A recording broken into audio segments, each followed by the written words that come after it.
In the tumultuous landscape of 12th century England, a kingdom ravaged by civil war, one of the most significant and dramatic battles unfolded: the Battle of Lincoln in 1141.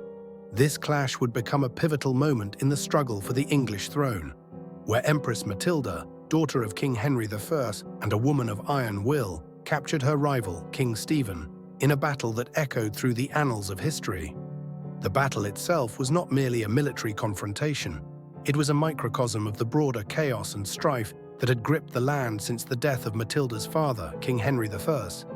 Upon Henry's death, a crisis of succession erupted as Matilda and Stephen, her cousin, both laid claim to the throne. The ensuing conflict, known as the Anarchy, plunged England into years of unrest, with nobles and commoners alike caught in the crossfire. The year was 1141, and England was a land divided. Stephen had been crowned king despite the late King Henry I's wishes for his daughter Matilda to succeed him. However, Matilda, backed by a formidable alliance of barons and foreign supporters, was not willing to let her birthright slip away. After several skirmishes and standoffs, the two factions were destined to meet in a confrontation that would alter the course of the war. In the heart of winter, in February, Matilda's forces, under the command of her half-brother, Robert of Gloucester, and her loyal supporter, Ranulph of Chester, laid siege to the city of Lincoln. The city was of strategic importance, controlling a vital crossing of the River Witham and serving as a linchpin for control of the surrounding territories. King Stephen, hearing of the siege, marched north with his army to relieve the city, unaware that he was walking into a carefully laid trap. On a cold, crisp morning, King Stephen's forces arrived at Lincoln to find the city besieged and under heavy attack. Despite being outnumbered, Stephen was determined to break the siege. His confidence stemmed from previous successes, but this day would prove different. Matilda's forces, well aware of Stephen's approach, had chosen their ground carefully. They were positioned on the high ground, giving them a significant tactical advantage. As Stephen's forces advanced, they were met with a hail of arrows and a fierce cavalry charge led by Robert of Gloucester. The initial clash was brutal, with men and horses falling in heaps. Stephen, a warrior king known for his bravery, fought valiantly, wielding his sword with deadly precision. But the odds were stacked against him. Matilda's forces were not only better positioned, but also better organized. While Stephen's men fought with determination, they were hampered by the treacherous terrain and the cold, which sapped their strength. The tide of battle soon turned against the king. One by one, his supporters began to fall or flee, leaving him increasingly isolated on the battlefield.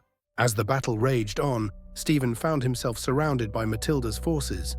His bodyguards fought desperately to protect their king, but they were overwhelmed by the sheer number of enemies. Despite the hopelessness of his situation, Stephen refused to surrender. He fought with the ferocity of a cornered lion, his sword carving arcs of death around him. But even his immense courage could not change the outcome of the day.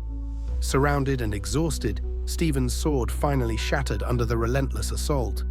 Now defenseless, he was dragged from his horse and taken prisoner. The sight of their king being captured broke the spirit of his remaining followers, and the battle swiftly came to an end. The capture of King Stephen was a monumental victory for Empress Matilda. For a brief moment, it seemed that her path to the throne was clear. With Stephen imprisoned, she marched triumphantly towards London, the heart of the kingdom, to claim her crown. However, victory would prove to be as elusive as it was sweet. Matilda's triumph at Lincoln was followed by a series of missteps. Her stern and, some would say, arrogant demeanor alienated many of her potential supporters. Upon reaching London, her harsh treatment of its citizens, including heavy taxation and a lack of mercy for those who opposed her, quickly turned the tide of public opinion against her. The people of London, who had initially welcomed her, now rebelled, forcing her to flee the city in haste. The Battle of Lincoln, while a significant victory, ultimately did not secure the throne for Matilda. The Civil War would drag on for several more years, with the kingdom remaining divided. Stephen would eventually be released, and the conflict between the two cousins would continue, only ending with a compromise that saw Matilda's son, Henry II, inherit the throne after Stephen's death. The Battle of Lincoln remains one of the most dramatic and pivotal moments of the Anarchy. It showcased the brutal realities of medieval warfare and the precarious nature of power. For Empress Matilda, the battle was both a high point and a tragic reminder of the difficulties of ruling a kingdom torn apart by civil war.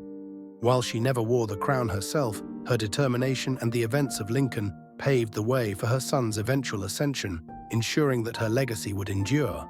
In the end, the capture of King Stephen at Lincoln was not just a personal victory for Matilda.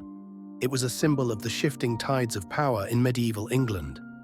The battle underscored the fragility of kingship and the complex web of loyalty, ambition, and betrayal that defined this turbulent period. And that wraps up the dramatic tale of the Battle of Lincoln and the fierce struggle for the English throne during the Anarchy. Empress Matilda's unwavering determination and King Stephen's relentless ambition left an indelible mark on history, shaping the future of England for generations to come. If you enjoyed this deep dive into one of medieval England's most pivotal moments, don't forget to give this video a thumbs up and subscribe for more historical stories brought to life. Hit the notification bell so you never miss an episode, and let us know in the comments which other historical battles or figures you'd like us to cover next. Thanks for watching, and we'll see you in the next one.